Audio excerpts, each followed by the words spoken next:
Hey, Gabe, welcome to the show. As a way of getting started, give us a little background on yourself. Thanks. It's a pleasure to be here. Thanks for having me.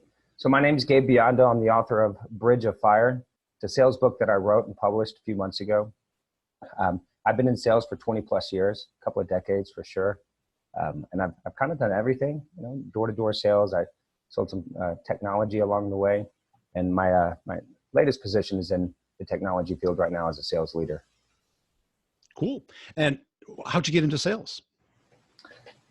So it's interesting you asked that. So I got a scholarship to play drums in college. And I just thought for sure that was what I was going to do with my life, just be a drummer in a rock band. And that obviously didn't pan out. But during that time, I was a technician. So I was installing cell phones in downtown Houston. And there was a customer satisfaction issue where this lady walked out. She was furious. She was, at the top of her voice yelling about her bill. And I mingled with her a little bit, talked, and just serendipitously, the vice president was just a few feet away, and he heard us talking, and he said, "Hey, look, I'm going to put you in the sales department." And back then, this is when you installed cell phones inside of cars, so it was a pretty tough sell, and my nearest iPhones or Androids? Not iPhone or Androids. They still had a cord, connected to it, and you had to hang it up and pick it up. How'd you put your car in your pocket then? You just didn't. It didn't work. The pre-internet days. I actually sold the internet too, which was a fascinating thing. But I was very young. I was about half the nearest salesperson's age, and I was very doubtful, fearful of even going through it. So after sales training, he said, "I'm going to hold your job for a month." And that kind of fueled me a little bit. It's like these guys, I didn't believe in me, but when they started not believing in me, I was like, well, no, we're going to go after this. So I quickly rose to the top, became number one in the region within a few months, and then eventually number one in the country. And then I moved to Austin, Texas, and got into IT sales and have been doing that ever since. Cool. And what do you think differentiated you from everybody else? It was some patterns. I was not formally trained in sales. So I found a lot of patterns. I found that when people are in scarcity of time, they tend to make decisions a little bit faster when they fully understand. So it was really truly just focusing on the customer and getting outside of the gimmicky sales stuff, always be closing and all that stuff. Thankfully I wasn't trained or raised in that time frame. So, and it was kind of a little bit higher end sales, because these contracts back when I first got started, $500-600 a month, for a luxury item essentially. And so it was really just understanding the product and really getting to the customers why they wanted it, and quickly being able to differentiate if it was a necessity or if it was a luxury. And then I kind of sold to either one of those. Yeah, cool. And writing a book, I wrote a book. It's a lot of work, isn't it? It is a lot of work. Yeah. It's a lot of mental wrangling, I was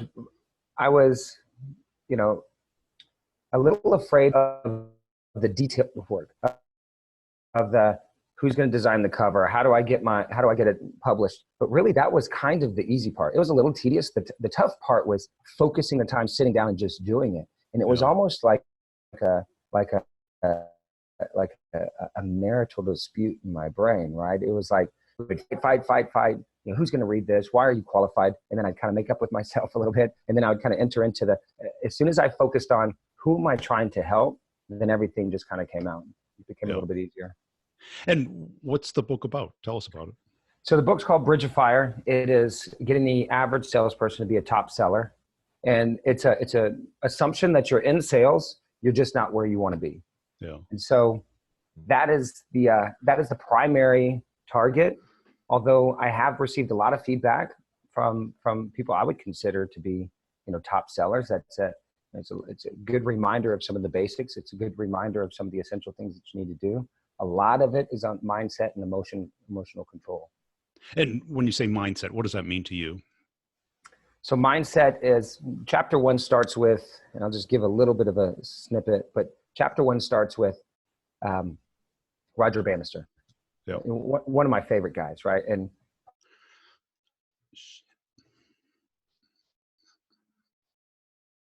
it kind of goes into detail of, how that happened.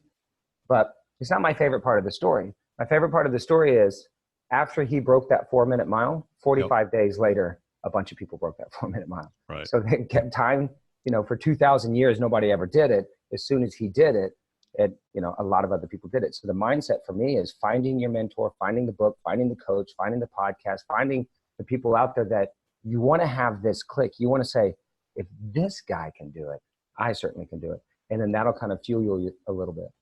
Yeah. And who was that person for you? That was a lot of people. A lot of people. I mean, you were surrounded by them. If they can do it. Right. And that was the biggest thing, that I put a lot of these sellers on pedestals. And when I started to, it was funny because I was younger than a lot of them. I'm not anymore. But back then, when I started digging in, I was genuinely curious on how they were approaching things, and they were getting increasingly frustrated because I was asking things that they weren't doing. And so then I was like, okay, the absence of them doing this, let me just try it. Let me start doing some of these things. But it definitely was that, man, if this person can do it, I certainly can do it. Now, you can't, or can you change your mindset in just a second? Did you build habits, daily sequences? Habits. Yes. So, you know, I gamify a lot of things. Sales can be the most lucrative and rewarding thing. It's an instant gratification game, you know, and what the difficult thing for us people that love that instant gratification is to delay that through a process, right? I forget who says this, like, you can't work out one weekend and just be fit for life. Right. So knowing that, I had to make the calls. I had to do all of the cross networking, triangulating my contacts, staying up, following up appropriately. Those are the things that I began to do.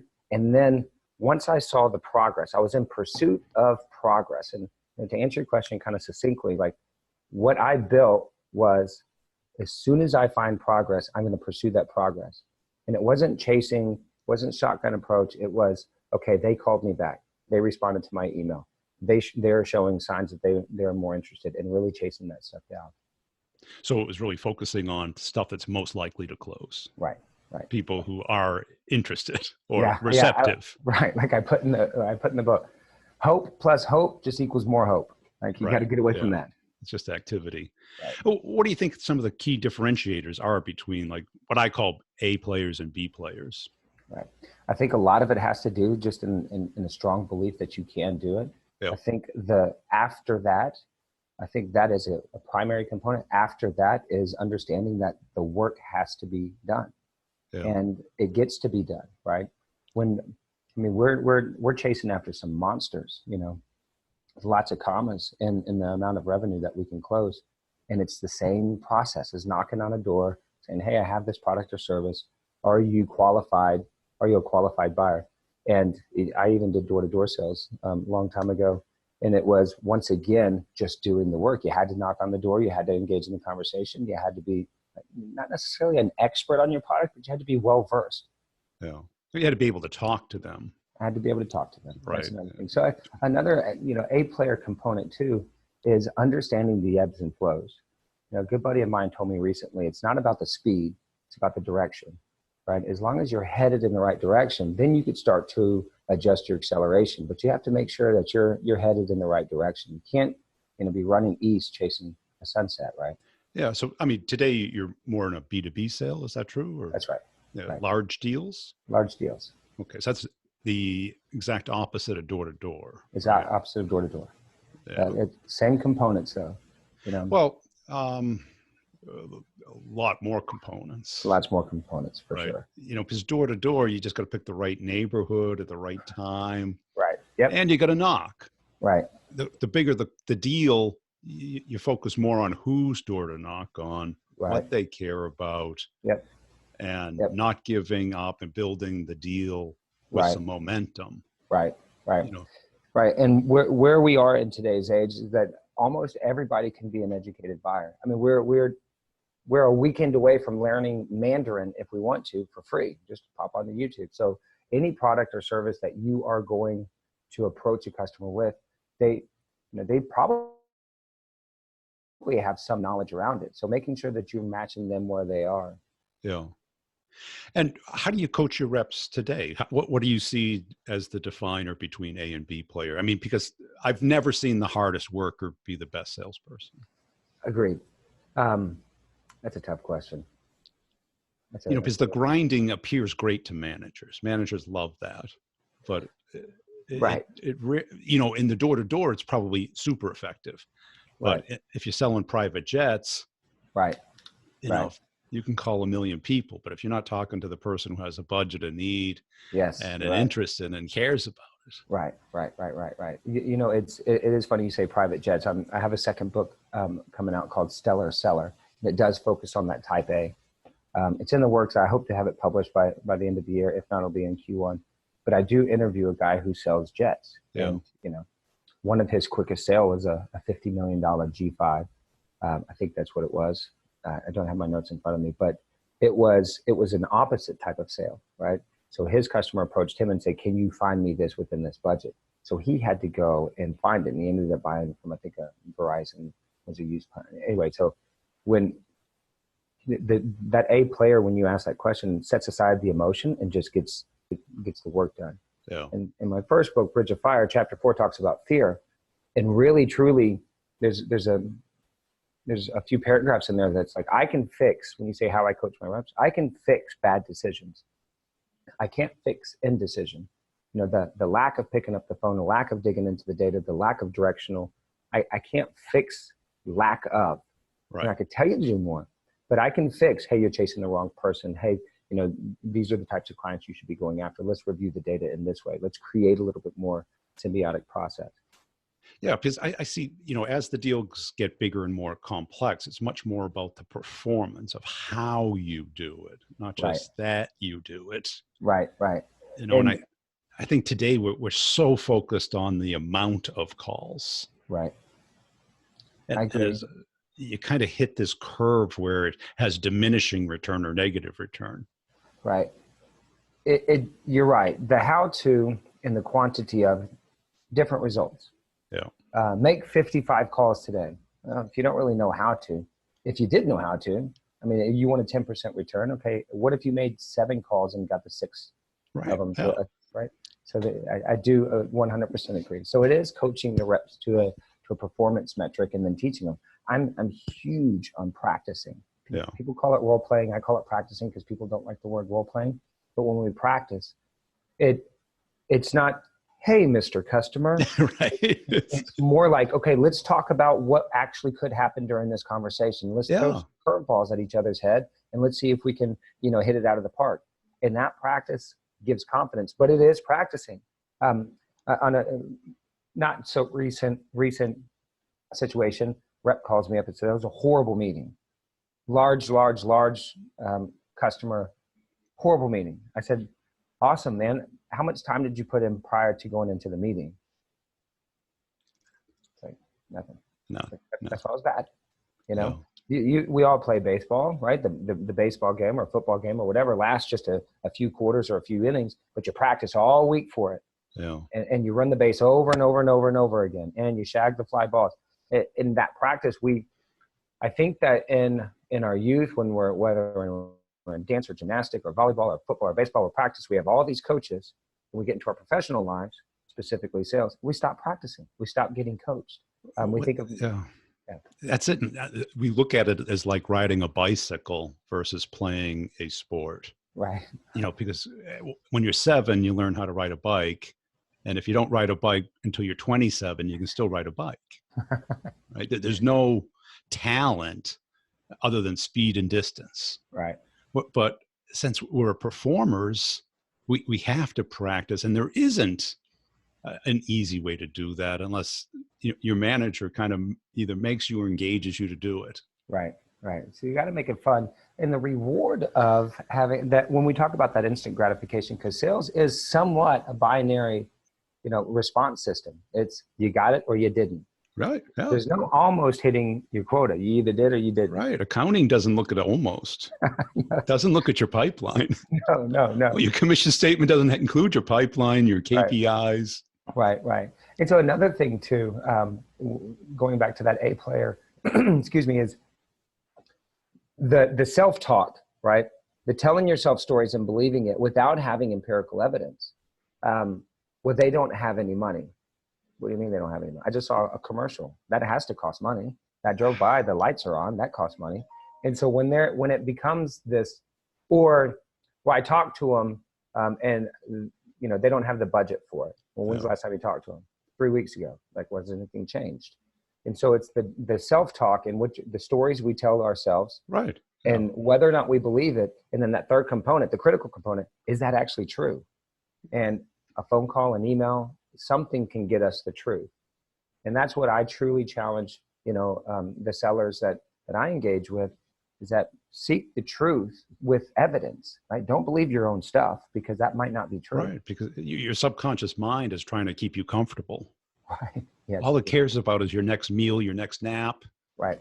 Right. It can't think beyond today. Right. Right. So consciously, we've got to like train it. Right. That, you know, we're in B2B sales. Everyone's got budget. Right. It's a bullshit excuse. Right. Yep. You can go online and see if they've got money. Right. So true. You got 1,000 employees and you're growing. You've got money. Right. Right. Right. They don't have reasons to do it. You don't have an engagement to do it. You're not interested enough to take action. Right. And what I've always found with B players is they blame everybody but themselves. Right. And stay in that little comfortable cocoon. Maybe they're even C players where there's the economy. I had somebody tell me it was the economy this week. Oh, really? You realize it's the best economy in the history of economies? It really is. It might get better. Right. But relatively, it's pretty good. Yeah. You know, it's not, you know, 2001 or 09. Yeah, Those were not good economies. Right. And truthfully, I mean, that's my former position. That I started my job as a field seller, B2B, in the technology field in June of 2008. And I miraculously won the trip it was called a Fast Start Award. And so I was in Lisbon, Portugal when the financial crisis, and I turned on the TV and I was like, what is going on? I turned it off. I'm like, I leave the country for one day and look what happens. Exactly. But yes, you're right. Like the people who believe their own stuff, and then worse, they act on it or fail to act on it, puts them in this vicious cycle of non-producing results. And then, so it's this, you know, it's this reciprocating thing of it's not going to work. So my effort is kind of lack thereof. Right. Or no action. See, it didn't work. So now my belief is solidified.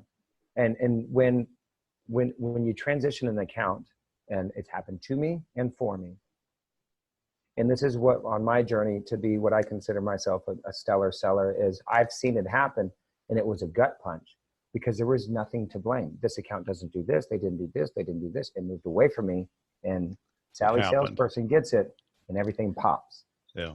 And then, well, you know, it's because I set it up for success. You know, that's not true. That wasn't true.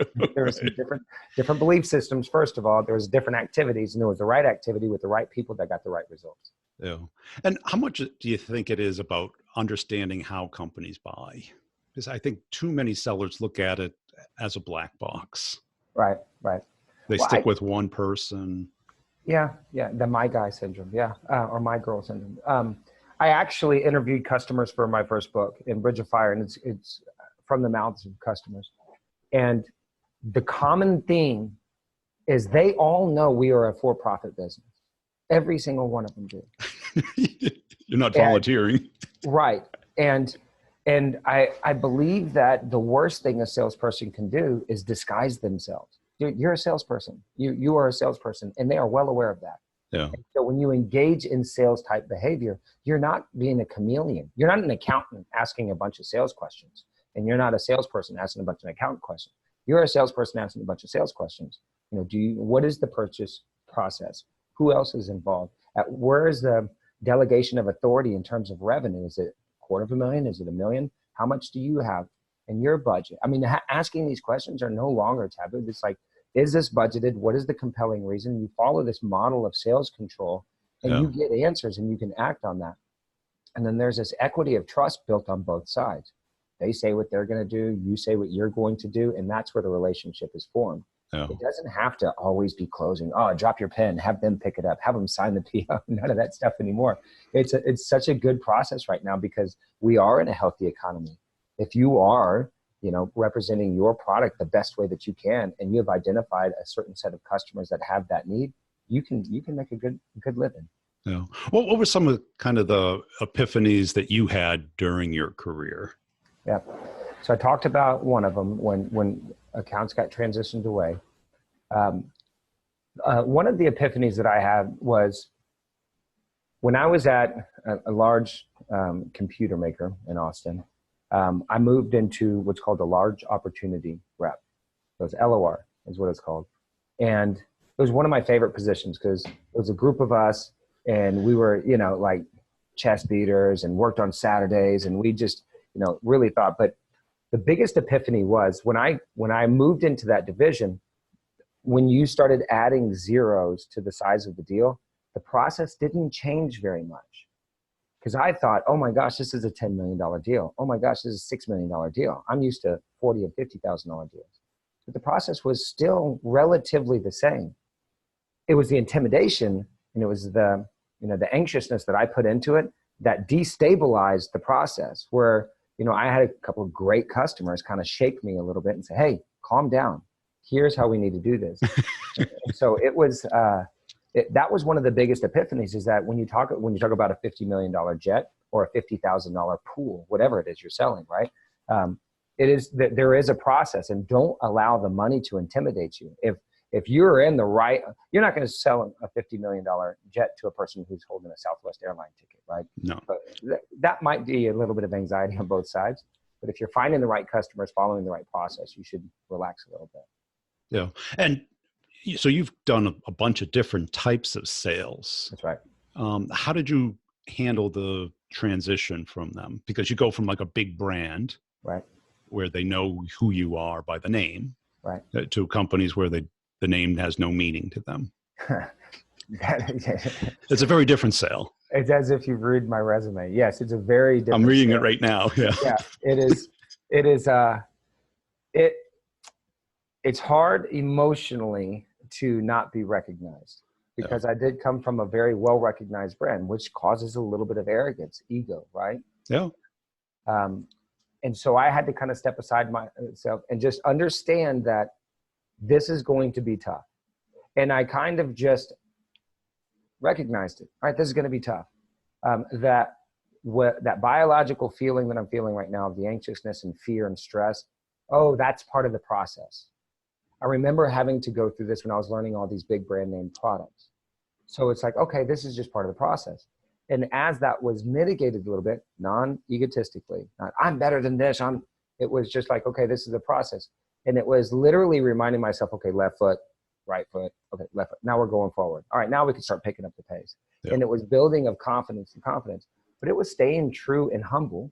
It was very humbling, but it was staying true to focusing. As soon as I focused on what the customer needed, wanted, desired, and aligned myself with that and focused on that 8 to 10 hours a day and got out of here, then I was fine.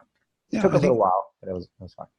Because I talk to a lot of reps and they say, well, I can't get into that industry. I know nothing about it. Right. And it's like, well, how long will it take you to learn enough about it to have a half-hour conversation about it? Right. 3 hours, 5 hours, a week? Yeah. Net time, right? No extra time, right? When I talk about kind of my leadership, some of the things that there's a lack of tolerance for the words. You can't start sentences with "I'm not good at," because you can become good at it. I'm not good at email. Get good at email. Yeah. I'm not good at time management. Get good at time management. How? I don't know. Well, I mean, you're going to watch a football game this Saturday? Is that 2 or 3 hours? Why don't you pop onto YouTube? Why don't you just research it? You can get an abundance of resources. Just start, right? Just get after it. Don't start the sentences with "I'm not good at." I'm getting good at. Let's transition that vocabulary. How are you getting good at it? I'm investing at least 2 hours and after work. I'm going to put 5 hours in over the weekend. And that's the type of, when you talk about the A players, you don't necessarily have to tell them to do that. They recognize it right away. I'm not qualified to do this. I need to get qualified quickly. Yeah. It's the old runner's trick where it's like, don't think about running, just get out of the house. Yeah. And start walking. Right. And walk as far away from the house as you can.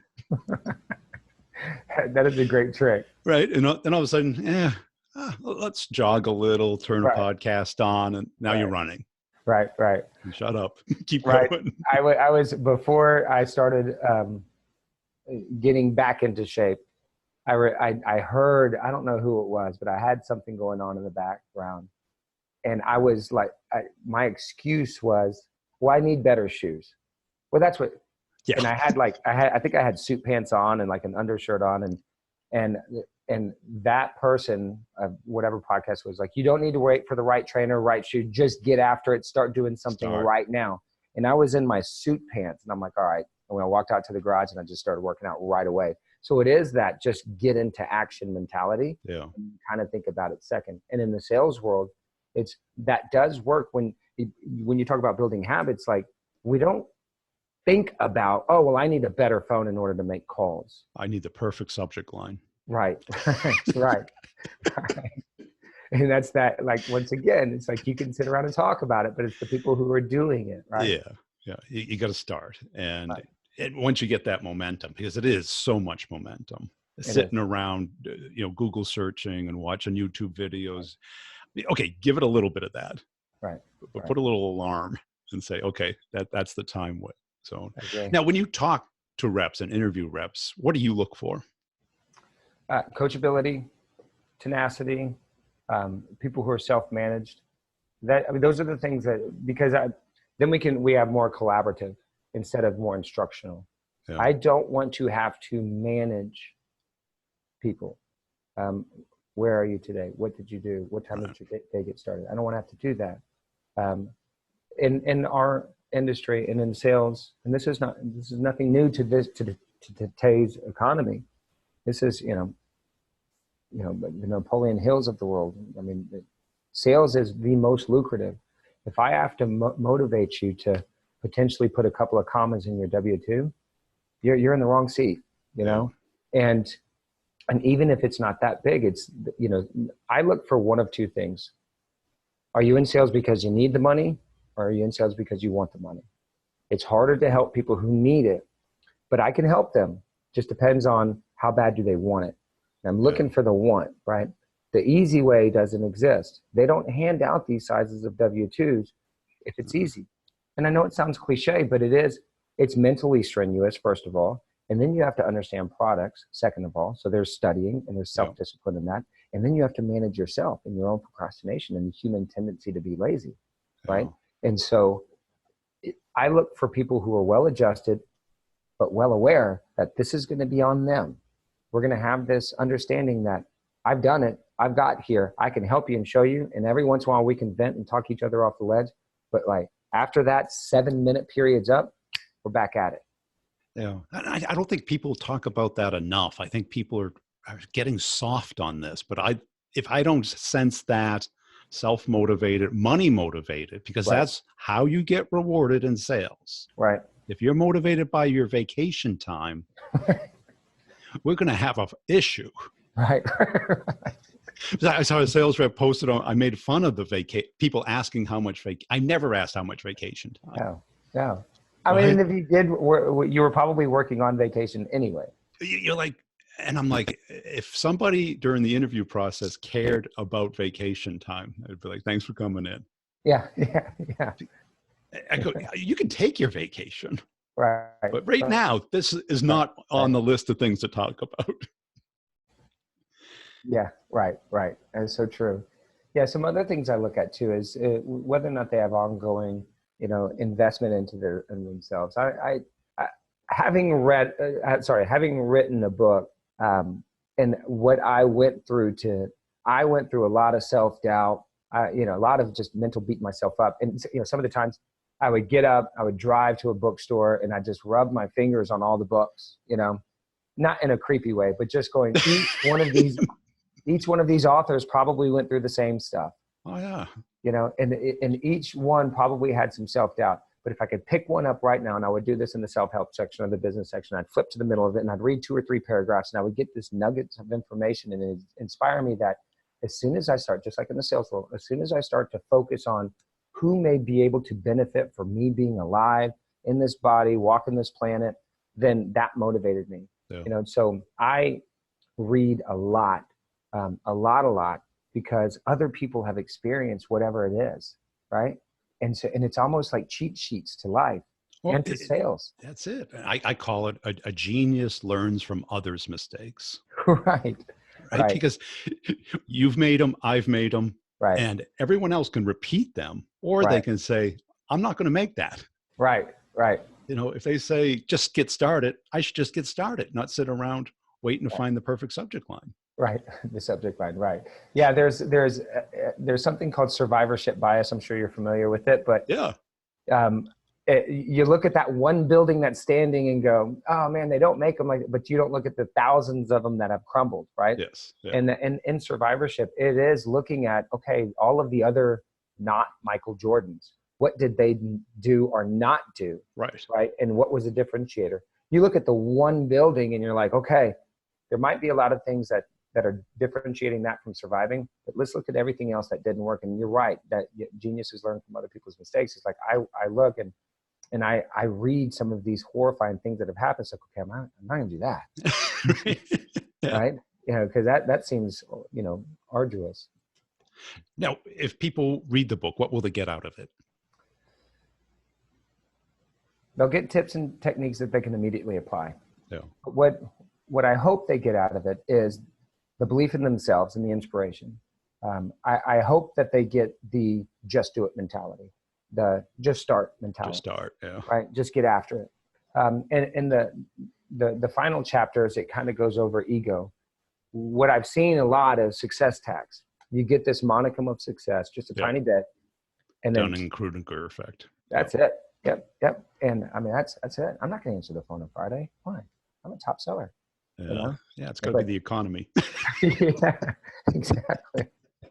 And so what happens is that you get up there, you get a little bit of success, you get a taste of it, and then you stop doing the work. Yeah. And so hopefully this helps those that, once again, it's for the average salesperson that wants to get to the top, right? You run a sales organization, the top 20 of the salespeople pay for the bottom 80. So get out of that bottom 80, get to the top. You get to win the trips, when you walk across the stage, you know, you get highly recognized. But keep your ego in check and just keep doing the work. It's a fun profession. It's the greatest. You can make it fun, right? I tell people I was in the bottom 5% of my high school class and went to college at night because I couldn't get in during the day. And it's like, I'm making surgeon money. Right. Yeah. And you are. I was with a buddy of mine in Denver, and he's in the same industry that I'm in. He's in sales. I'm in sales. We're taking this long walk, beautiful walk, downtown Denver.